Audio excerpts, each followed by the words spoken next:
Welcome to Electronics Online Lecture Series. Today we will discuss transducers, chapter number 3 from paper 1. Today we will be discussing the introduction, instrumentation systems, block diagram and explanation, definition of transducer, its types, selection procedure and characteristics of transducers. Let us begin with the same. In an instrumentation system, measurement of electrical and non-electrical quantities is necessary. For example, non-electrical quantities like light, temperature, pressure, and displacement should be converted into electrical signals. For that conversion, instrumentation system is required. So let us go in details of instrumentation system. As shown in this block diagram, there are three blocks. There are three major elements of instrumentation system. It consists of input device, signal conditioning device, and output device. Let us discuss each block in detail. The first block, input device. Input device receives the quantity under measurement, that is also called as measurand, and delivers a proportional electrical signal to the next block, that is signal conditioning device. For example, transducer is used as an input device. Then comes second block, that is signal conditioning device. The signal conditioning device is used to amplify, filter or otherwise modify the signal to a format acceptable to the output device. Whenever the input is applied, that is as shown above, measurand, it is nothing but an input signal. So that can be converted with the help of this signal conditioning device.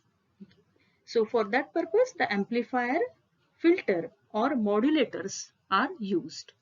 They are part of signal conditioning device. And then comes the third block. Third block is output device. It may be simple indicating meter, any type of oscilloscope or a magnetic tape recorder, or even you can say a computer.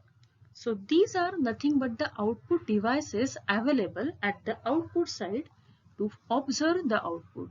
So this instrumentation system is consisting of three different blocks: input device, signal conditioning device and output device. Now here comes the main part, that is transducer. What do you mean by transducer? It is a device which is used to convert non-electrical signal or non-electrical quantity into an electrical signal.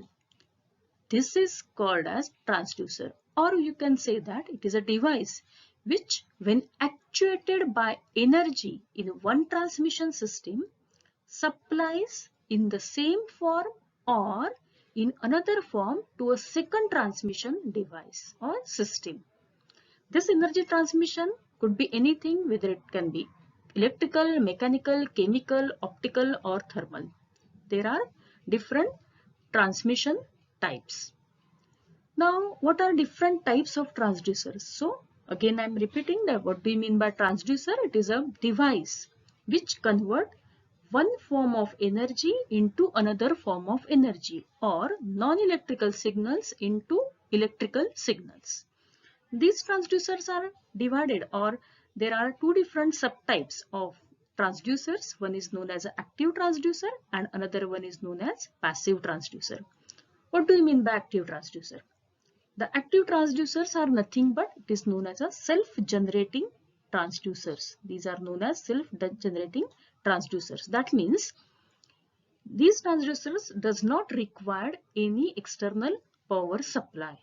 And if the external power supply is required to convert one form of energy into another form, then it is known as what?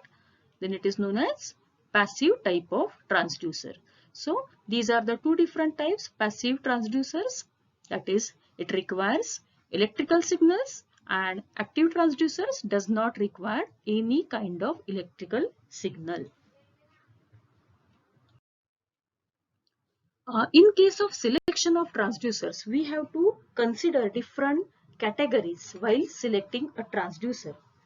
These are the following categories, that is physical quantity to be measured, principle, accuracy, types, range of measurement, physical condition, ambient condition, environmental condition, compatibility. Now let us go in details of each and every parameter. The first one, physical quantity to be measured. We have to consider the physical quantity to be measured while selecting a transducer. Then the principle, which can be used to measure this quantity. Accuracy, it has to be very accurately, the measurement has to be very accurate. When we convert one form of signal into another form of signal, then this physical quantity is determined by the type and range of the measurement. Physical conditions, these are the important parameters. Physical conditions, we have to consider all kinds of physical conditions. Then the next one is ambient conditions. In case of physical conditions, mechanical and electrical connections are also we have to consider. Ambient conditions, that is non-linearity effects and frequency response. Then comes environmental conditions. In case of that, we have to consider temperature effects and frequency response. Last one is nothing but a compatibility. In case of compatibility, we have to consider sensitivity, tolerance, impedance matching, etc. So we have to consider all these characteristics while selecting a transducer. Now here comes with the characteristics. Characteristics required from a transducer. Okay. The first one is small in size and weight. Whenever we select the transducer, depending on the selection criteria, we have to also consider its size and also its weight. We are converting one form of energy into another form of energy. So there are n number of transducers may available. But then while selecting, we should consider these two things, that is small in size and weight. Then the reliability, that is we have to find out whether it is reliable or not. Low cost, next one is accuracy for the measurement of fast transient pressures. High sensitivity, it has to be very sensitive with the external environmental conditions. And last one is linear relationship between input and output. So these are the certain parameters we have to consider while after selection of a transducers. Okay, so in this lecture we have studied the instrumentation system, different blocks inside the instrumentation system. What do you mean by transducer? Its definition. Two types of transducers, active and passive. Examples of active transducer and passive transducer. Then what parameters, what things we should consider while selecting a transducer. And the last one is nothing but a characteristics of a transducer. Thank you.